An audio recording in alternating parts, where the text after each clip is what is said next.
Hello, this is the Damson, and today I'm going to do another Monet, and this one will be red and pink poppy. Before we begin, please don't forget to subscribe and click that notification bell, and if you like this video, don't forget to give us thumbs up. So I'm going to start with little brush strokes, and all the brush strokes on the wall will be 45 degrees angle, like 1 o'clock to 8 o'clock, something like that.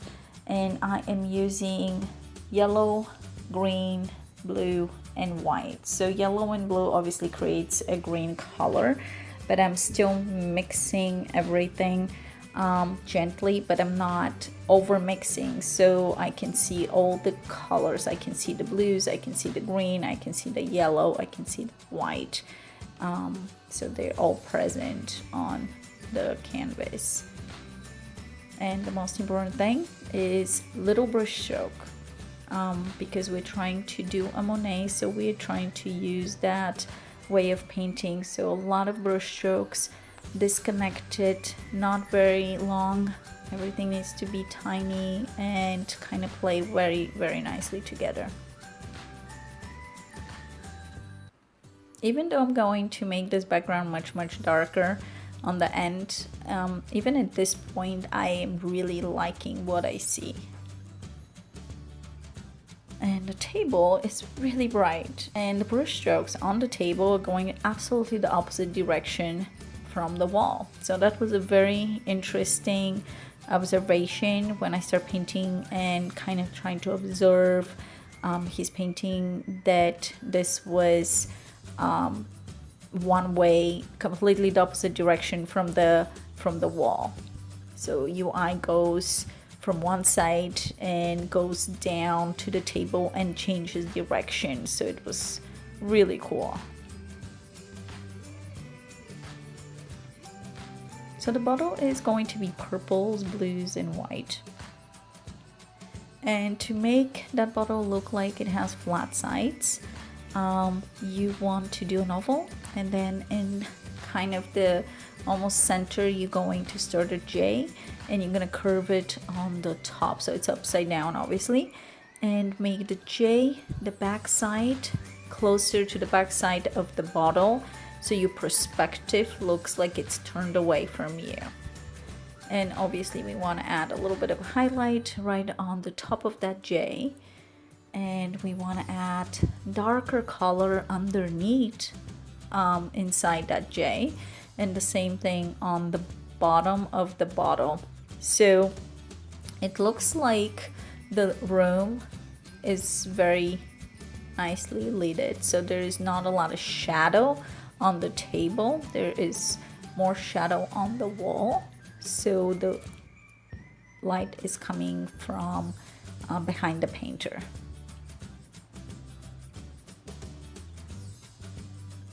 And again, I am doing little brush strokes for the leaves too, and I am mixing my greens with white or blue, or I'm creating a green with blue and yellow. But again, just brush strokes to fill in a leaf. Even though I can do it in 2 seconds with one brush stroke, I am going and making tons of brush strokes.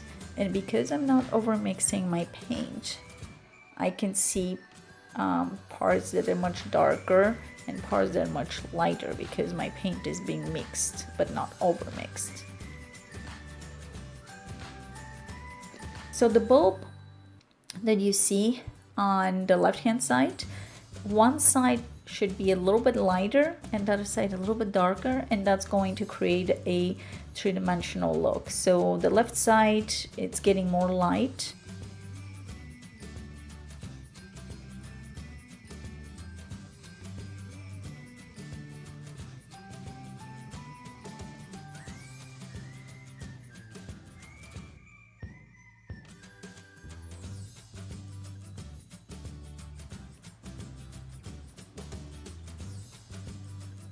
so I changed the brush to a much smaller brush to just start adding little specks and lines and just bouncing around and adding more more character and more brush strokes.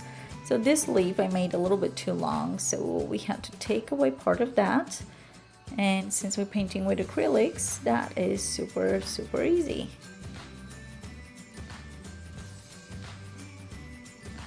So I am using greenish blue, which means either I mixed green with blue or blue and yellow, but it's much darker, so that means more blue is present, and created the shadows on the leaves. So now I'm adding a little more highlights on the top of the vase.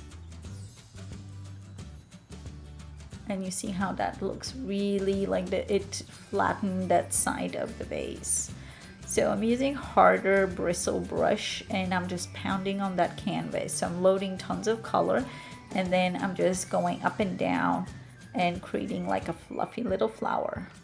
And of course we still want to keep some parts that are in shadow.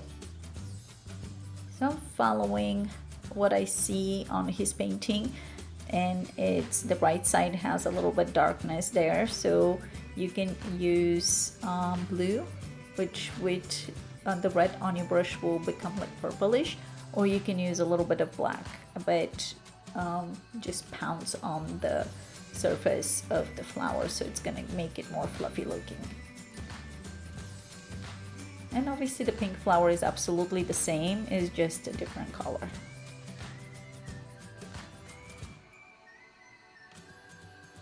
And the less perfect you do the flowers, the better will look.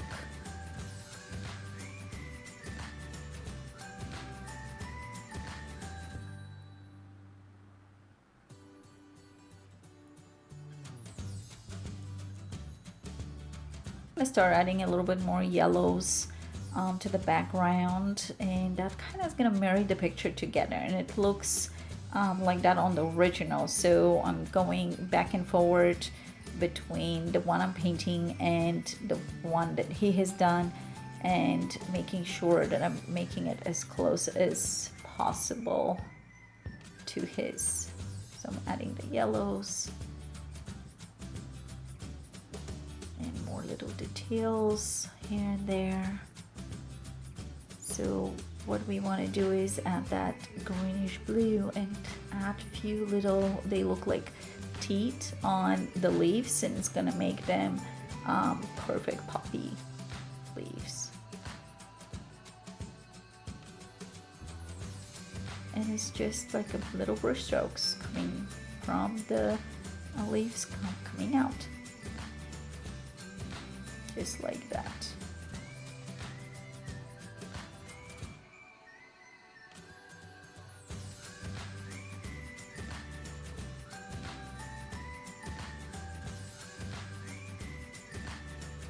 And a little bit of shadow there, so that flower is casting a little bit of a shadow.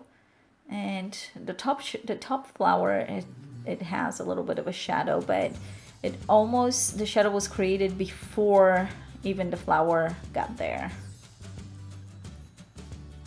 And let's add a few more fluffs on those flowers.